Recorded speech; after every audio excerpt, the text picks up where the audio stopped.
ಸಿದ್ದು ರಾಜೀನಾಮೆ ಬೆನ್ನಲ್ಲೇ ಹೊಸ ನಾಯಕನ ಆಯ್ಕೆಗೆ ಈಗ ಆಲ್ರೆಡಿ ಸಕಲ ಸಿದ್ಧತೆಗಳಾಗ್ತಾ ಇದೆ. ಇಂದು ಸಂಜೆ 4 ಗಂಟೆಗೆ ಸಿಎಲ್ಪಿ ಸಭೆಯನ್ನ ಆಯೋಜನೆ ಮಾಡಲಾಗಿದೆ. ರಾಜ್ಯನ ನೂತನ ಸಿಎಂ ಯಾರು ಅನ್ನೋದನ್ನ ಅಧಿಕೃತವಾಗಿ ಈ ಒಂದು ಸಿಎಲ್ಪಿ ಸಭೆಯಲ್ಲಿ ಘೋಷಣೆಯನ್ನ ಕೂಡ ಮಾಡಲಾಗುತ್ತೆ. ಇಂದು ಹೊಸ ಸಿಎಂ ಆಯ್ಕೆಯಾಗುತ್ತೆ. ಸಿದ್ದರಾಮಯ್ಯ ರಾಜೀನಾಮೆಯನ್ನ ಕೊಟ್ಟರು. ರಾಜೀನಾಮೆ ಬಳಿಕ ಇಂದು ಸಂಜೆ 4 ಗಂಟೆಗೆ ಸಿಎಲ್ಪಿ ಮೀಟಿಂಗ್ ಇದೆ. ರಾಜ್ಯದ ನೂತನ ಸಿಎಂ ಹೆಸರನ್ನ ಅಧಿಕೃತವಾಗಿ ಈ ಸಭೆಯಲ್ಲಿ ಘೋಷಣೆ ಮಾಡಲಾಗುತ್ತೆ. ವಿಧಾನಸೌಧದ ಸಮ್ಮೇಳನ ಸಭಾಂಗಣದಲ್ಲಿ ಕಾರ್ಯಕ್ರಮವನ್ನು ಆಯೋಜನೆ ಮಾಡಲಾಗಿದೆ. ಸಿದ್ದು, ಡಿಕೆಶಿ, ಸುರ್ಜೇವಾಲಾ ನೇತೃತ್ವದಲ್ಲಿ ನಡೆಯಲಿರುವಂತಹ ಸಭೆ. ಸಿದ್ದರಾಮಯ್ಯ ಮೂಲಕವೇ ಡಿಕೆ ಹೆಸರು ಪ್ರಸ್ತಾವನೆ ಆಗುವಂತಹ ಸಾಧ್ಯತೆ ಇದೆ.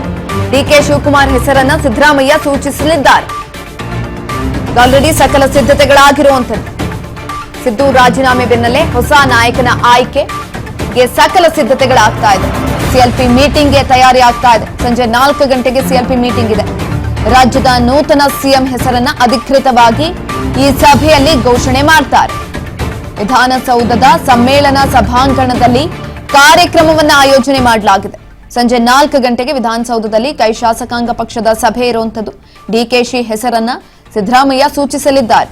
ಅವಿರೋಧ ಆಯ್ಕೆ ನಿಚ್ಚಳ ಆಗುವಂಥದ್ದು. ಇನ್ನು ಲೋಕಭವನಕ್ಕೆ ತೆರಳಿ ಸರ್ಕಾರ ರಚನೆಗೆ ಹಿಂದೆ ಹಕ್ಕನ್ನು ಕೂಡ ಮಂಡನೆ ಮಾಡುವಂತಹ ಸಾಧ್ಯತೆಗಳು ಕೂಡ ಹೆಚ್ಚಿನದಾಗಿರುವಂಥದ್ದು.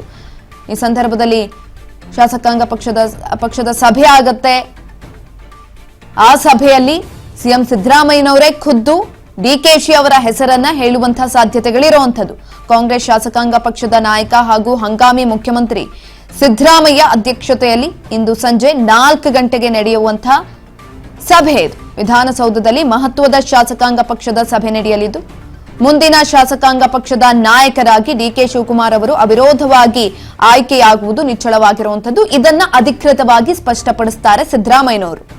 ಅಧಿಕೃತವಾಗಿ ವಿಚಾರಕ್ಕೆ ಸಂಬಂಧಪಟ್ಟಂತೆ ಹೇಳುವಂಥದ್ದು.